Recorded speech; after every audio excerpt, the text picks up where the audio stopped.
Bir neçə gündür sosial media vasitəsilə ölkə gündəmində ən çox müzakirə olunan söküntü məsələsinin bəzi pərdə arxası məqamları üzə çıxır. Qabağını naves yoxdur. Navesin qabağını tikmişəm ki, yağış içəri vurmur. Qanunsuz tikili deyirsiniz, mən razılaşıram. Yaxşı, başa düşdüm. Xeyr, elə bir şey olmayıb, hansı ki bizə xəbərdarlıq olunsun ki, siz burada tikinti eləməyin. Elə bir şey yoxdur. Sabunçu rayonu Bakıxanov qəsəbəsi Bəşir Bünyatov küçəsi 12M ünvanında yerləşən qeyri-yaşayış sahəsi ətrafında yaranmış vəziyyətlə bağlı təzadlı fikirlər, yeni məlumatlar, təksib olunmayan faktlar var. Əldə etdiyimiz məlumata görə sözgedən ərazi Daşınmaz Əmlakın Dövlət Reyestri Xidməti tərəfindən verilmiş 26 sentyabr 2019-cu il tarixli çıxarışa əsasən Fərid Eldaroğlu Quliyevin xüsusi mülkiyyətindədir. Qardaşlar isə ərazinin kimə aid olduğunu bilmədikləri halda özləri demiş əşyalarını yavaş-yavaş əraziyə daşıyıb yaşamağa başlayıblar. Elə oldu ki, biz gəldik kirədə yaşadıq, sonra bir ev aldıq Bakıxanovdan. O evdə yandı. Yəni ev yandı. Başladım ki, burada ev var. Yəni yavaş-yavaş əşyalarını gətirdim, qoydum, başladım da yaşamağa. Burada maraqlı bir sual ortaya çıxır.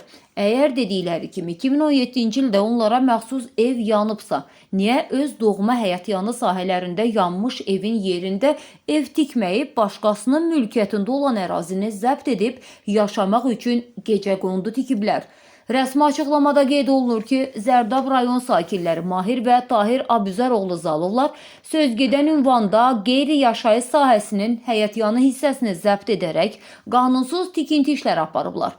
İddialara görə onlara dəfələrlə xəbərdarlıq edilməsinə baxmayaraq tikinti dayandırılmayıb və ərazi boşaldılmayıb. Qardaşlar isə onlara heç bir xəbərdarlığın edilmədiyini iddia edirlər. Əldə etdiyimiz görüntülər isə tam əksini deyir. Rəsmi şəkildə göndərilən xəbərdarlıq məktubları məhəl qoyulmadan cırılıb, atılıb.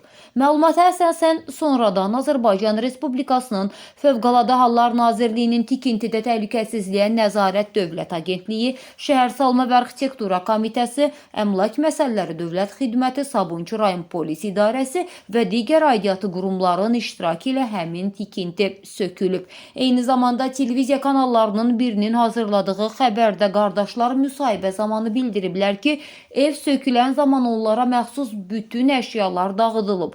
Lakin evin öncəki və sonraki halı da bu fikirdə təzadın olduğunu göstərir. Həmçinin bildirilib ki, söküntü aparılan zaman tikili daxilində istifadəyə yararsız bir çarpayı və 2 kreslodan başqa əşya tapılmayıb. Məlumdur ki, normal yaşayış üçün ev dediyimiz məkanda sanitar qovşaq, mətbəx, ən əsası qaz, su olmalıdır.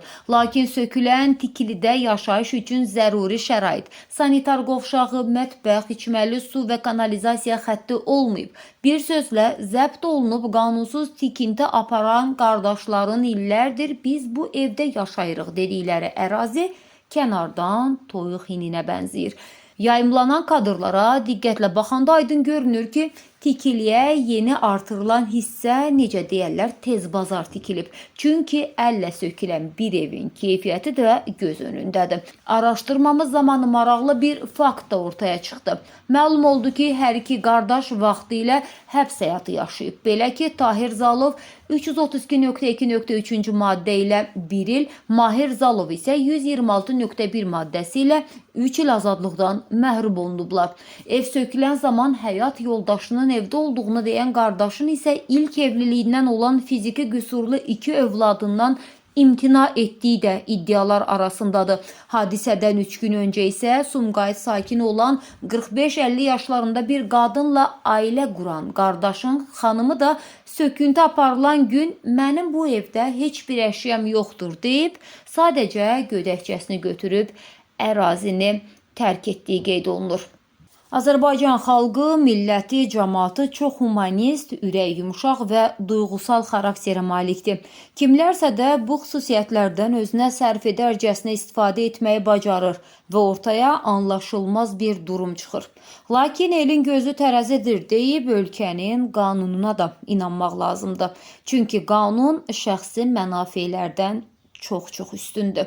Mövzu diqqətimizdədir.